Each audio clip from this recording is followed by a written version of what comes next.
Santri muda selamatkan orang tuanya yang akan dijadikan tumbal oleh kakeknya sendiri. Seperti apa kelanjutan ceritanya? Simak videonya sampai selesai.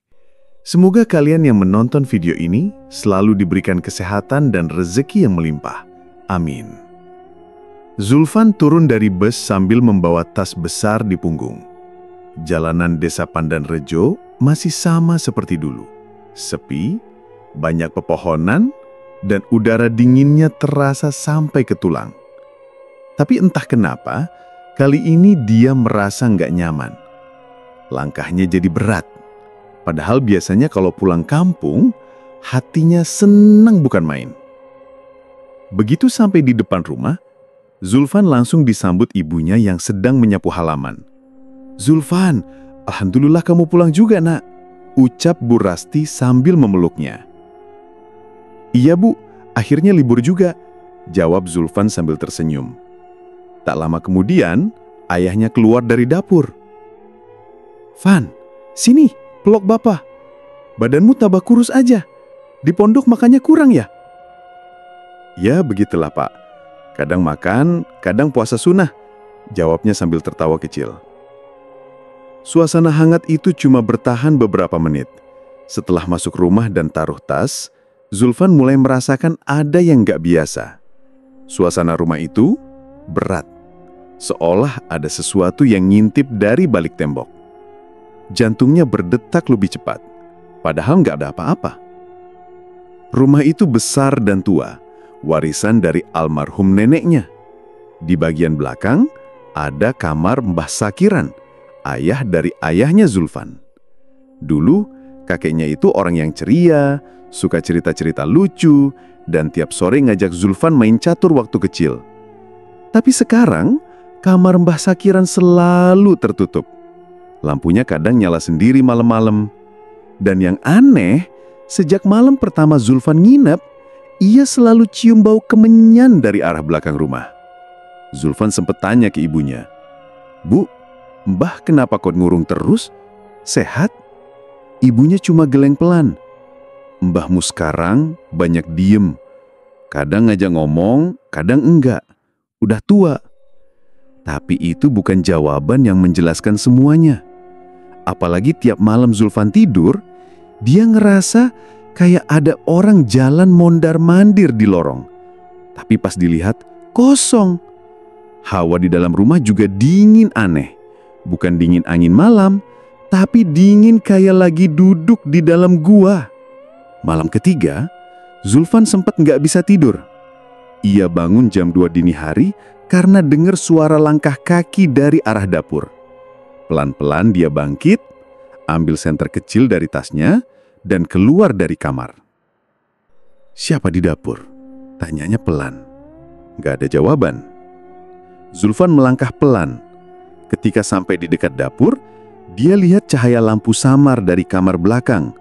Bau kemenyan makin kuat, dan dari celah pintu kamar Mbah Sakiran, dia ngintip. Mbah Sakiran duduk di lantai, di depannya ada dupa yang menyala, mangkuk tanah liat berisi cairan hitam, dan kertas lusuh yang entah ditulis pakai apa. Mbah Sakiran bercara pelan, seperti qomat kamit. Tapi itu bukan doa yang biasa dia dengar. Zulfan gak paham bahasanya. Zulfan langsung kembali ke kamar dan tarik selimut. Dadanya sesak. Dia gak bisa tidur sampai subuh. Keesokan harinya, ibunya mulai kelihatan aneh. Pandangan gak kosong, jalannya lambat. Saat ditanyai, ibunya cuma senyum tipis, tapi matanya berkaca-kaca. "Bu, ibu kenapa?"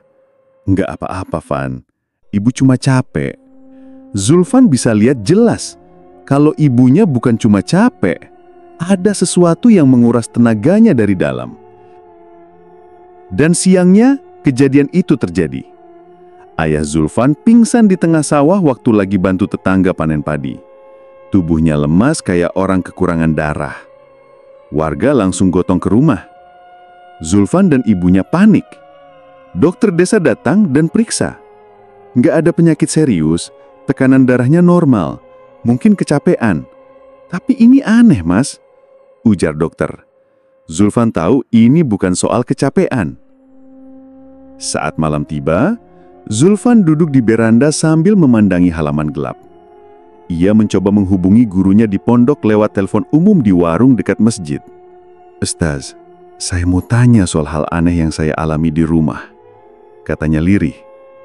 Zulfan menceritakan semuanya. Bau kemenyan, sikap ibunya yang berubah, ayahnya pingsan, dan ritual aneh di kamar kakeknya. Ustaznya terdiam lama, lalu berkata, "Zulfan, kalau kamu bisa, coba baca Al-Baqarah setiap malam. Jangan ditinggal sholatnya. Jaga wudumu. Ada kemungkinan keluargamu sedang kena gangguan. Tapi kamu harus kuat. Jangan takut. Nanti kalau sudah makin jelas, kabari Ustaz lagi." Malam itu, Zulfan memberanikan diri sholat tahajud di kamar. Setelah itu, ia baca Al-Baqarah sampai ngantuk. Tapi belum selesai suratnya, tiba-tiba lampu kamar padam. Hanya suara angin keras di luar dan suara langkah kaki di lorong. Lagi. Zulfan pegang mushaf erat-erat, hatinya berzikir. Tapi dia mulai merasa ada yang menekan dadanya. Berat. Telinganya berdengung. Lalu, "Zulfan." Suara berat itu terdengar dekat, tapi tak berlihat siapapun. Zulfan menahan napas. Kakinya gemetar. Ia membaca ayat kursi keras-keras. Lalu tiba-tiba suara itu menghilang. Lampu menyala lagi, tapi bau kemenyan kini masuk ke dalam kamar. Zulfan tahu ini bukan cuma gangguan iseng, ini serius. Dan dia yakin kakeknya menyimpan sesuatu yang bisa membunuh keluarganya. Pagi itu, Zulfan duduk di dapur sambil menatap lantai. Semalaman dia nggak bisa tidur. Ayat kursi yang dia baca memang bikin bayangan itu pergi, tapi rasa takutnya belum hilang. Bahkan sekarang, tubuhnya pegel semua, terutama bagian dada. Seolah-olah semalam memang ada sesuatu yang benar-benar menekan tubuhnya. "Ibu mana?" tanya Zulfan pada ayahnya yang masih pucat.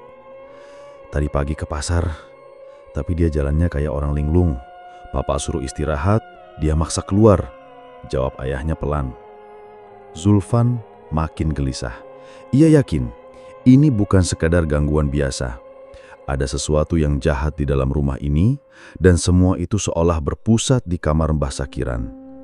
Zulfan merasa waktunya sudah tepat untuk mencari tahu lebih dalam.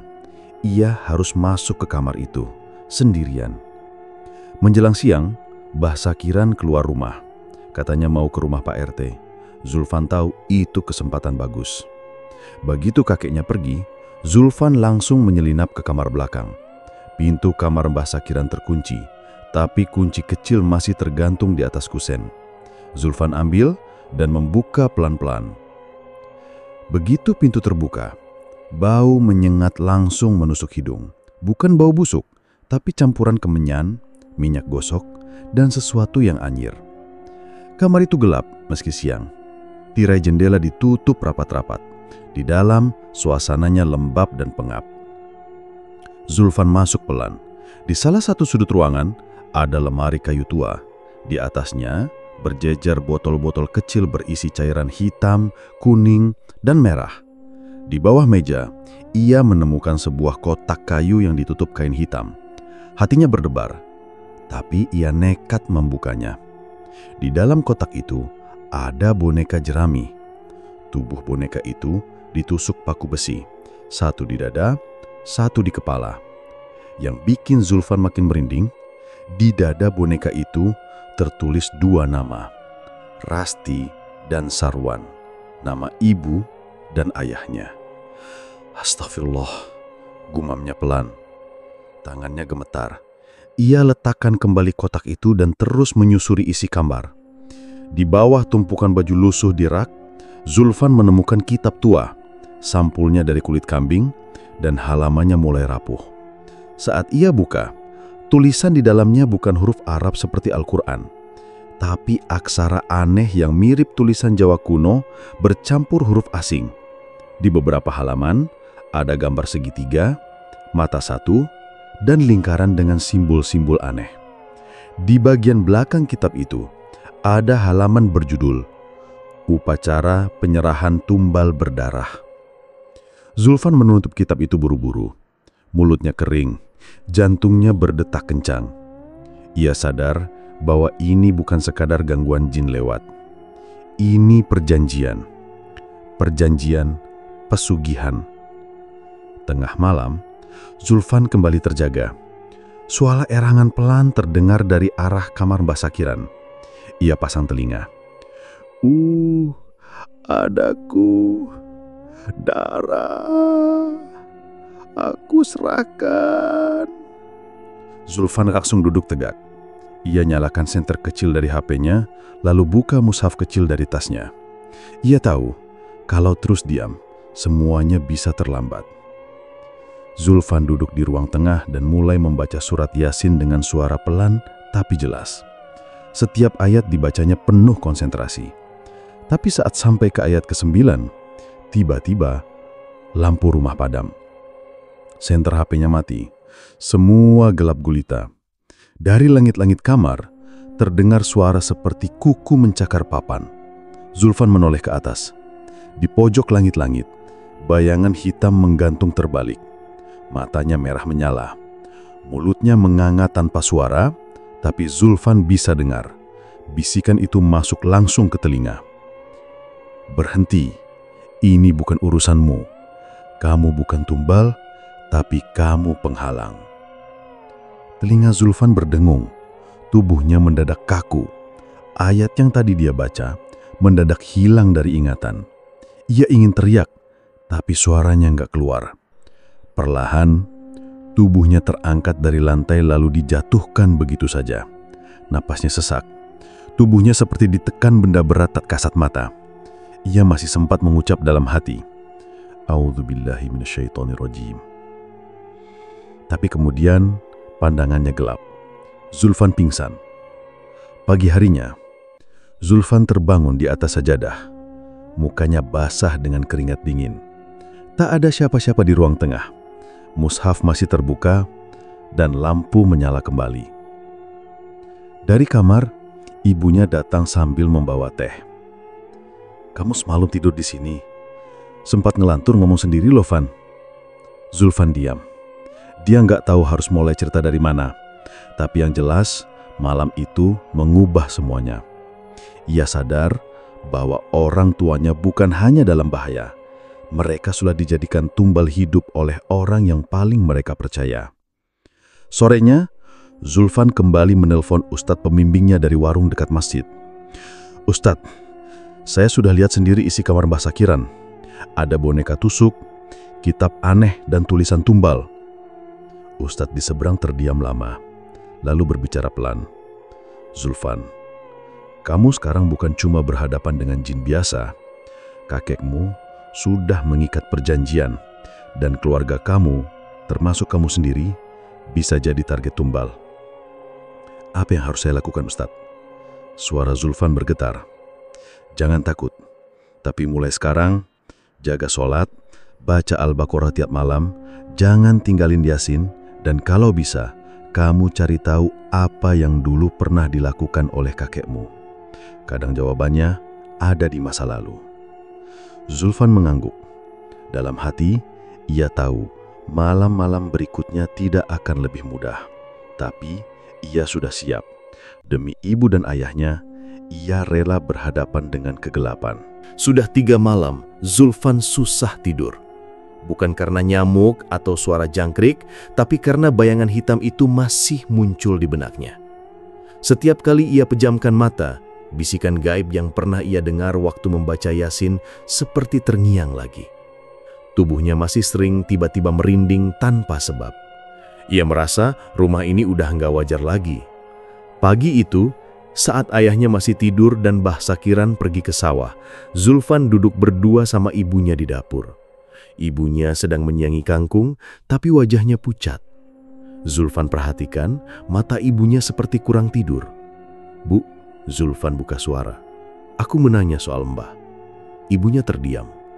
Tangannya berhenti mengupas. Ada apa? Tanya Bu Rasti pelan. Kenapa Mbah sekarang berubah? Dulu nggak gitu kan? Sekarang tiap malam bau kemenyan, terus di kamarnya ada boneka aneh, buku tua, dan kenapa setiap malam aku dengar suara Mbah ngomong sendiri? Bu Rasti menatap Zulfan. Matanya mulai berkaca-kaca, tapi dia nggak langsung jawab. Ia menghela napas panjang, lalu berkata pelan, "Van, kamu udah gede. Mungkin kamu memang perlu tahu." Zulfan diam, menunggu. Dulu, waktu nenekmu meninggal, keluarga kita sempat susah banget. Bapakmu kerja serabutan, penghasilan nggak menentu. Tapi anehnya, beberapa bulan setelah nenek meninggal, mbah kamu mulai kaya. Tiba-tiba punya tanah luas, sawah baru, dan jual beli hasil panen orang lain. Zulfan mengernyit. Itu dari mana? Itulah, nggak ada yang tahu. Kata orang-orang, si mbah dapat warisan dari saudara jauh, tapi nggak ada yang pernah lihat siapa orangnya. Sejak itu, tiap 10 tahun selalu ada kejadian aneh di keluarga ini. Zulfan makin serius mendengar. 10 tahun lalu, pamanmu, adik ayahmu, meninggal mendadak. Katanya jatuh dari pohon, padahal dia pemanjat ulung. Sebelumnya lagi, 10 tahun sebelumnya, sepupu ayahmu meninggal dalam tidur. Usianya masih 25 tahun waktu itu. Bu Rasti menatap Zulfan dengan sorot takut. Dan tahun ini, tepat 10 tahun lagi. Zulfan tercekak. "Bu, maksudnya tahun ini bakal ada tumbal lagi?" Bu Rasti mengangguk perlahan. Ibu nggak tahu harus percaya apa enggak. Tapi setiap malam, ibu juga sering mimpi buruk, badan sakit semua, dan rambut ibu rontok nggak wajar.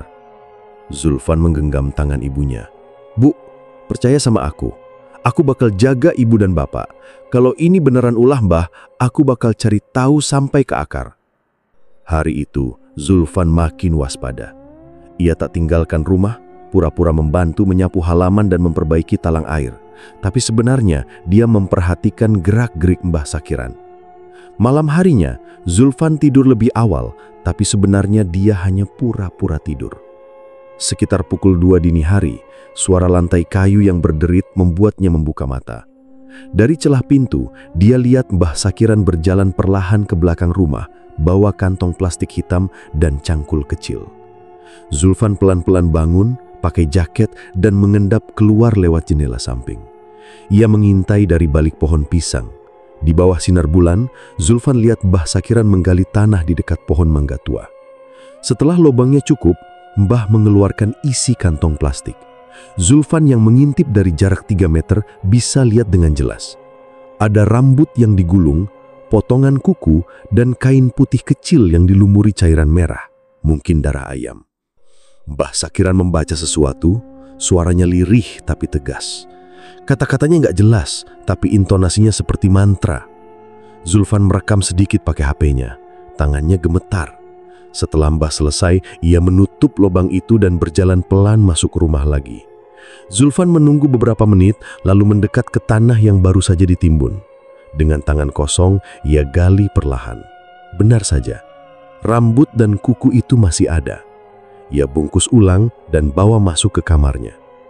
Keesokan paginya, Zulfan bawa benda-benda itu ke musola kecil di ujung kampung. Ia hubungi lagi ustadznya lewat telepon warung. "Ustadz, saya temukan sesajen. Isinya rambut dan kuku orang tua saya digubur di belakang rumah oleh kakek saya sendiri. Apa yang harus saya lakukan?" Ustadz menjawab tegas, "Zulfan, itu media tumbal. Biasanya digunakan untuk mengikat energi korban supaya gampang ditarik. Kamu harus musnahkan benda itu. Bakar, tapi jangan sendiri. Ajak orang yang paham. Kalau tidak, bisa jadi kamu sendiri yang diserang." Zulfan mengangguk. Ia pun kembali ke rumah, simpan benda itu di dalam toples kaca, dan niatkan untuk minta bantuan ustadz di pondok minggu depan. Tapi ia tahu malam-malam selanjutnya bakal lebih berat. Karena malam itu, saat ia mau tidur, Zulfan mendengar lagi suara dari kamar Mbah Sakiran. Tapi kali ini bukan erengan atau bisikan. "Aku serahkan 2 nyawa. Biarkan kekayaanku tetap terjaga. Jangan ganggu kucuku. Ia bukan bagian dari ini." Zulfan membeku. Jadi benar, Mbah Sakiran memang melakukan perjanjian. Dan kali ini, orang tuanya yang akan jadi tumbal. Tapi kenapa Mbah bilang jangan ganggu dirinya? Zulfan baru sadar. Mungkin karena ia santri.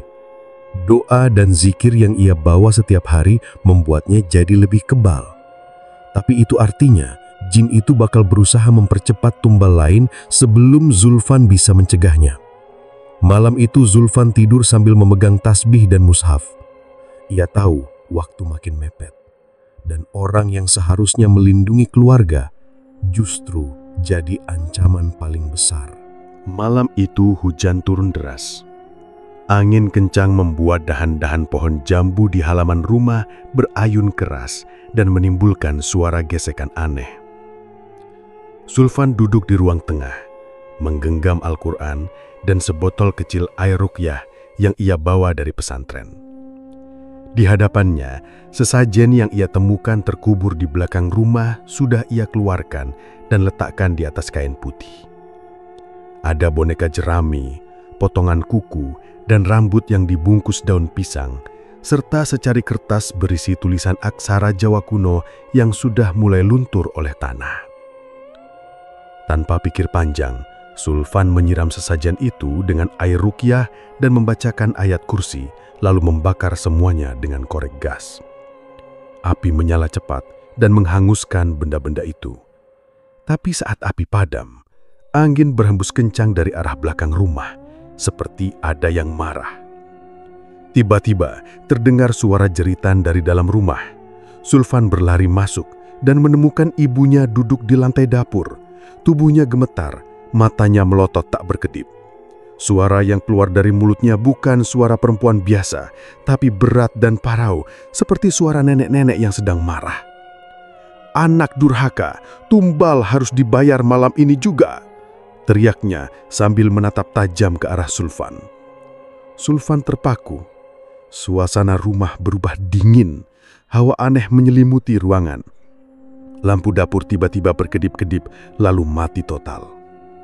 "Ibu, Bu, istighfar Bu." Zulfan mendekat pelan sambil membaca ayat-ayat pelindung yang diajarkan ustadznya. Tapi ibunya malah tertawa cekikikan. Lalu tubuhnya kejang-kejang dan terlempar ke tembok seperti ditarik sesuatu. Zulfan berlari dan memeluk ibunya sambil terus membaca surat Yasin.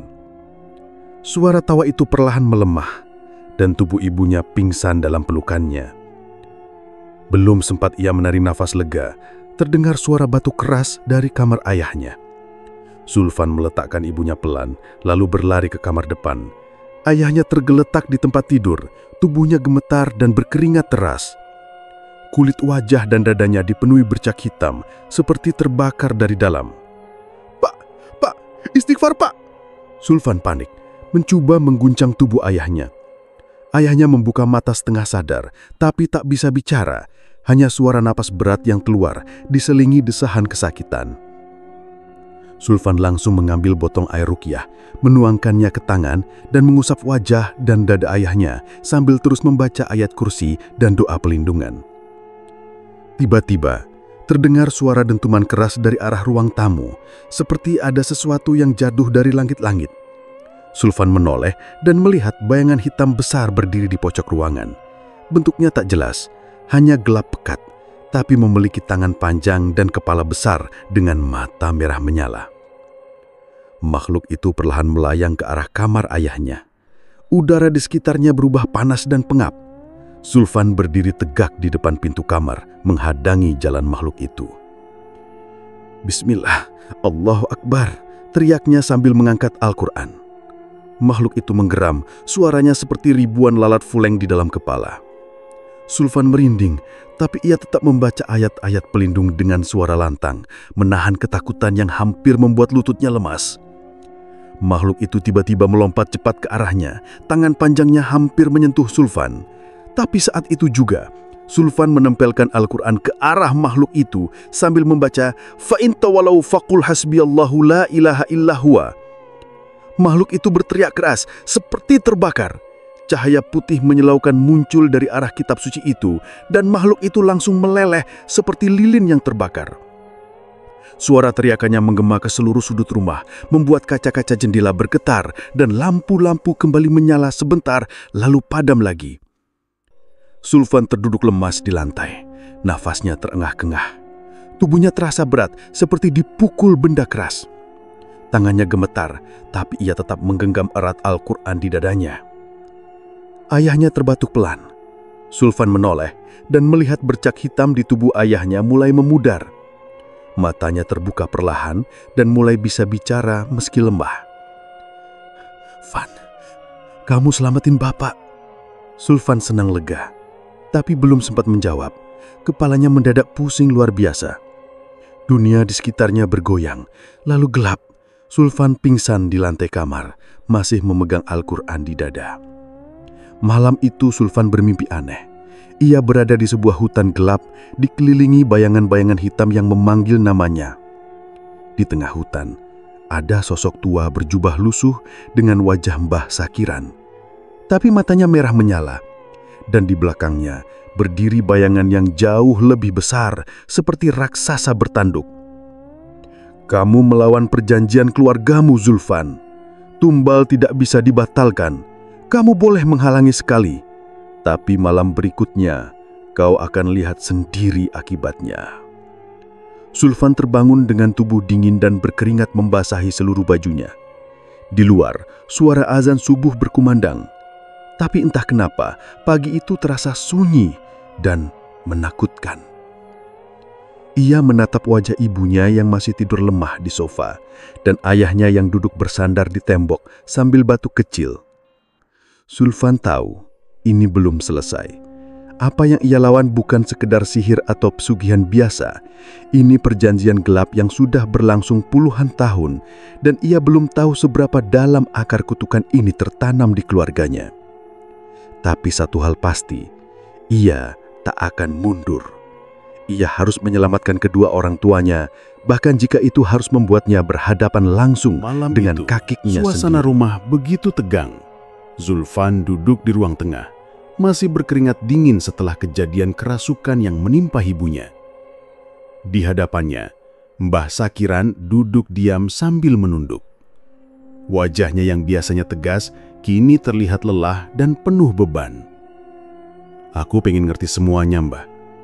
Jangan ada yang disembunyikan lagi," ucap Zulfan lirih. Mbah Sakiran menarik napas panjang. "Kamu yakin pengen dengar semuanya? Aku harus tahu. Ini soal nyawa orang tuaku." Mbah Sakiran memejamkan mata lalu mulai bercerita.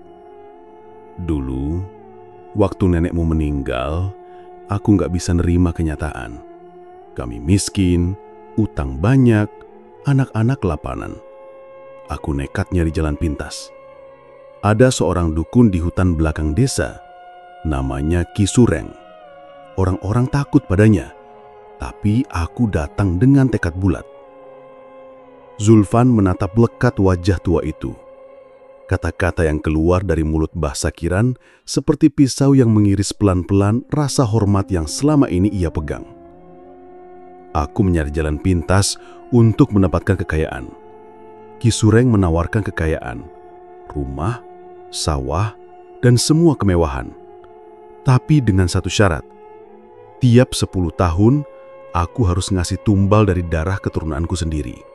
Bisa anak, menantu, atau cucu." Zulfan menelan ludah. "Jadi semua kematian di keluarga ini," Mbah Sakiran mengangguk pelan. "Tahun pertama, adik ayahmu. Waktu itu kamu masih bayi. 10 tahun kemudian, kakaknya ibumu yang masih kecil. Tahun ini, ya, waktunya lagi." Zulfan mengepalkan tangannya. "Jadi targetnya sekarang ayah sama ibu?" "Iya, karena kamu dianggap terlalu suci. Kamu santri. Kata Ki Sureng, yang suci susah buat dijadikan tumbal." Zulfan berdiri. "Mbah, ini gila. Mbah udah korbankan keluarga sendiri demi harta." Wajah Mbah Sakiran berubah merah. "Aku lakukan ini biar kalian gak hidup sengsara. Semua ini kulakukan buat keluarga." "Buat keluarga? Tapi Mbah korbankan keluarga sendiri. Itu bukan cinta, Mbah. Itu egois." Suasana makin tegang.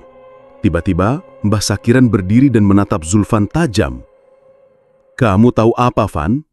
Hidup miskin itu nyiksa. Kamu belum merasain makan nasi aking, tidur di lantai tanah.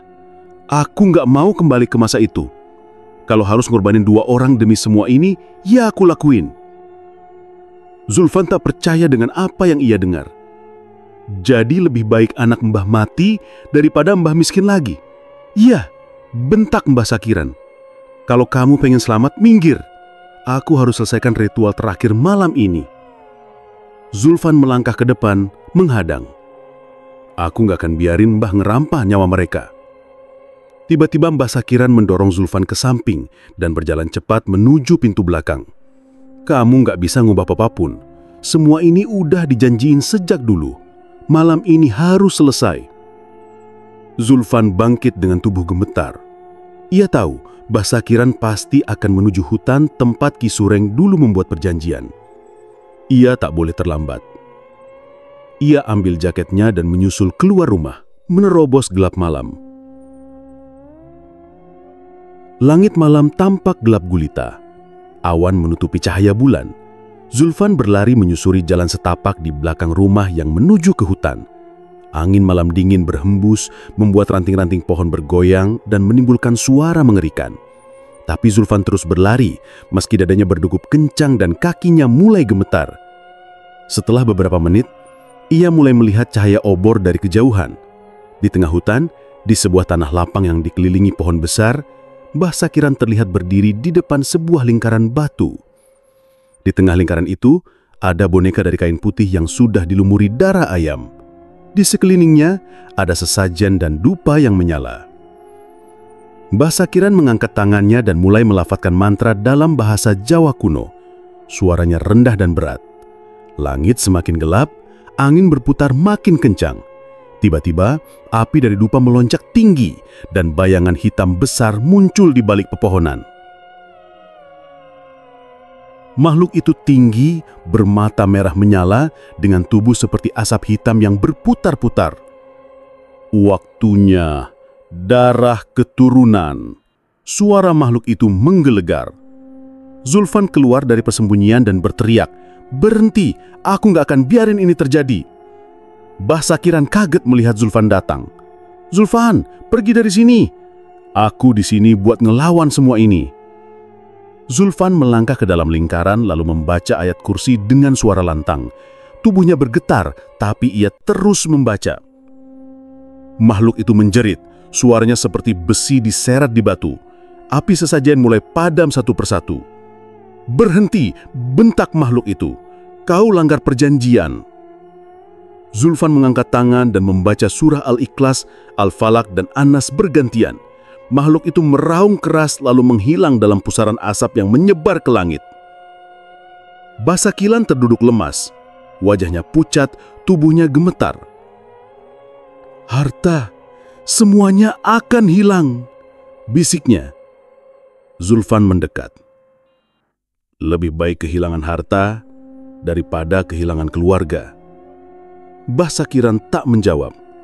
Ia menangis pelan sambil menutup wajahnya dengan tangan. Malam itu, mereka pulang dalam diam. Zulfan menggandeng tangan Mbah Sakiran yang lemas.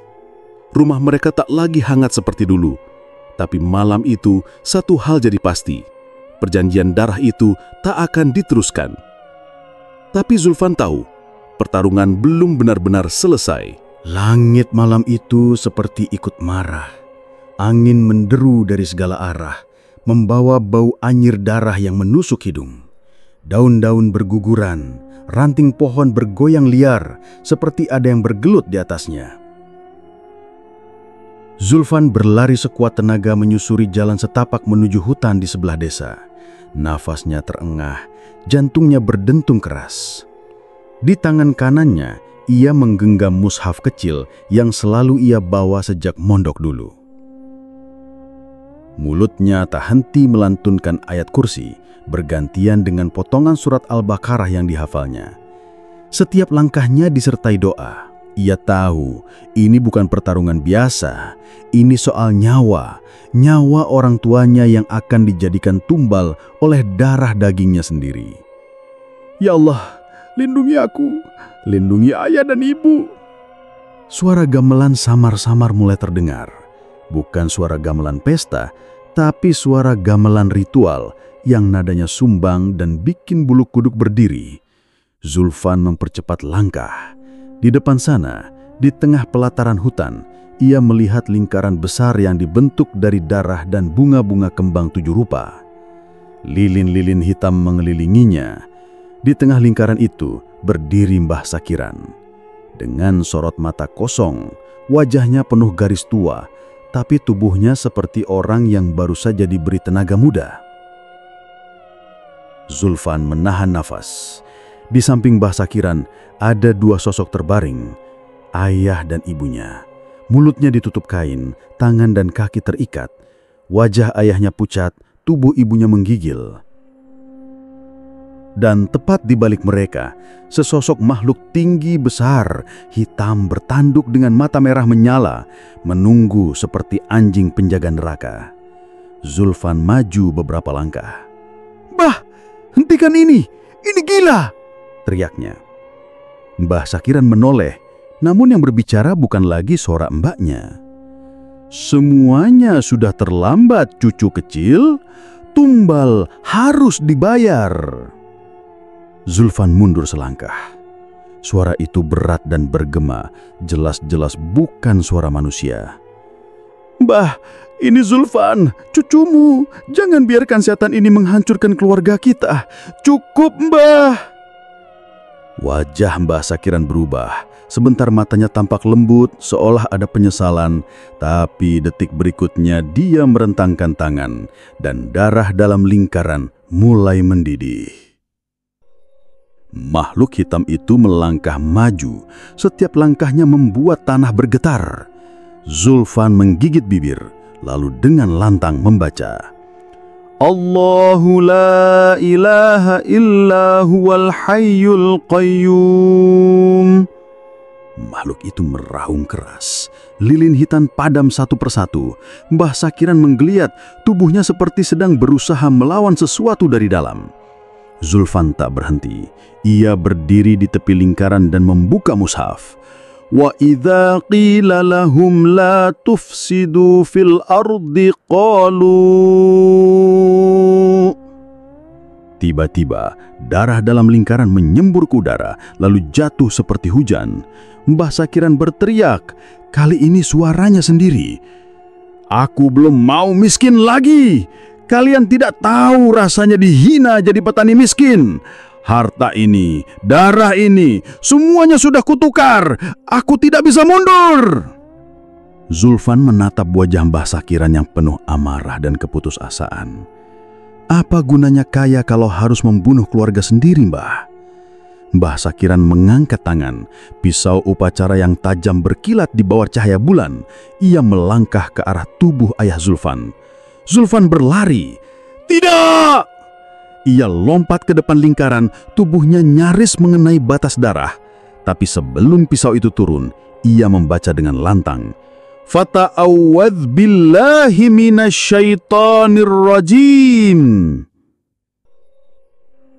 Suara ledakan kecil terdengar, lingkaran darah pecah seperti kaca. Makhluk hitam itu meraung keras dan menghambur ke arah Zulfan. Makhluk itu menjulur tangan panjangnya yang hitam dan berlendir, mencengkeram tubuh Zulfan dan mencoba menyeretnya masuk ke lingkaran. Wajah makhluk itu menyeringai, nafasnya bau bangkai dan belerang. "Pengganti, dia pengganti." Zulfan meronta, satu tangannya masih menggenggam mushaf yang nyaris jatuh. "Allahu nurus samawati wal ard." Makhluk itu berteriak seperti terbakar. Tangan hitamnya mencair, tapi dari balik tubuh Zulfan terdengar jeritan paling menyakitkan malam itu. Mbah Sakiran, tubuhnya menggeliat seperti dibakar dari dalam. Kulitnya melepuh, matanya melotot, lalu api hitam menyembur dari dadanya.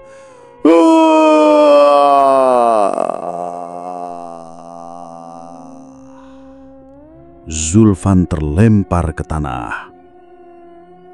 Asap hitam menutup pandangan.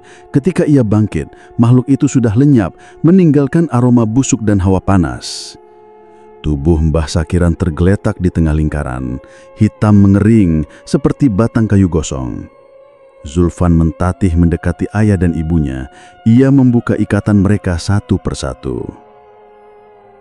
Ayahnya langsung memeluk Zulfan dengan tubuh lemas. Ibunya menangis histeris. Mereka bertiga diam, duduk di tanah berlumpur di tengah malam yang kembali sunyi. Pagi harinya, Zulfan membawa jenazah Mbah Sakiran dengan gerobak tua. Tak ada yang berani membantu. Beberapa warga hanya mengintip dari balik jendela. Kabarnya, beberapa orang melihat api hitam muncul dari hutan semalam.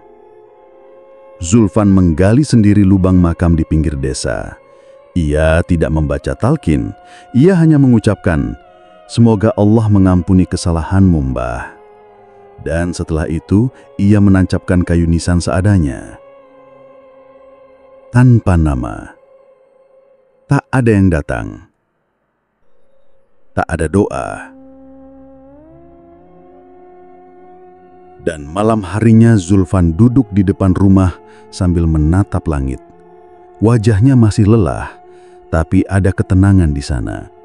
Ia tahu pertarungan belum usai, tapi untuk malam ini ia sudah menjemput dua orang paling berharga dari tangan setan. Beberapa bulan sudah berlalu sejak malam itu. Malam paling kelam dalam hidup Zulfan. Hutan tempat ritual Mbah Sakiran dulu dilakukan, kini dibiarkan tumbuh liar. Tak ada warga yang berani mendekat. Apalagi setelah kabar menyebar bahwa beberapa pemuda yang coba masuk ke sana mendadak pingsan tanpa sebab. Rumah besar peninggalan Mbah Sakiran juga dibiarkan kosong. Walaupun masih utuh, tak satupun warga yang mau membersihkannya.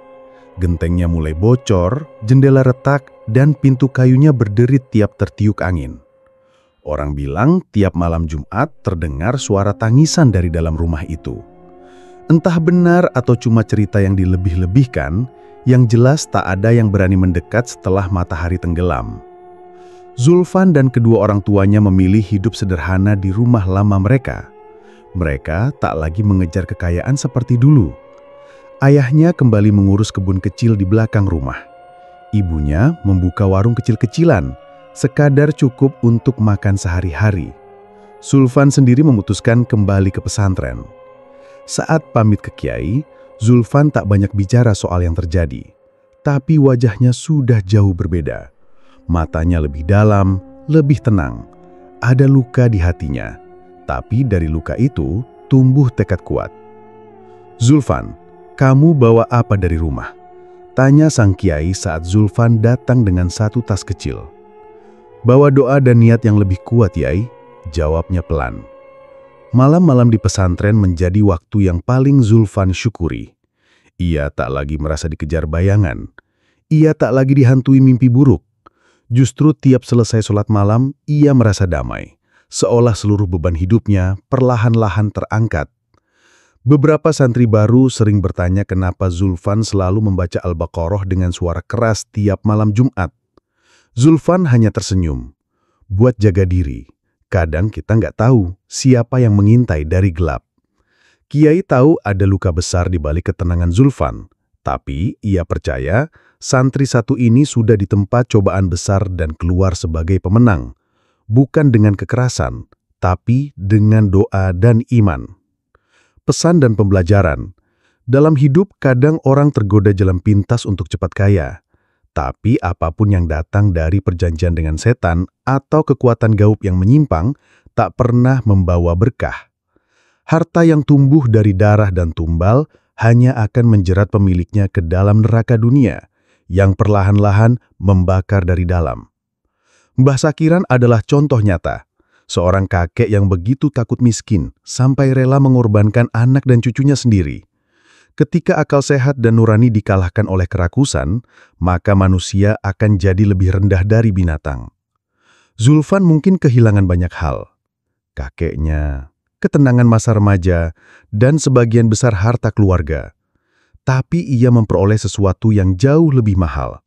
keimanan yang teguh, dan pelajaran hidup yang tak bisa dibeli. Jangan pernah tergoda jalan pintas. Doa, kesabaran dan iman adalah benteng paling kuat menghadapi tipu daya dunia, baik yang tampak maupun yang gaib.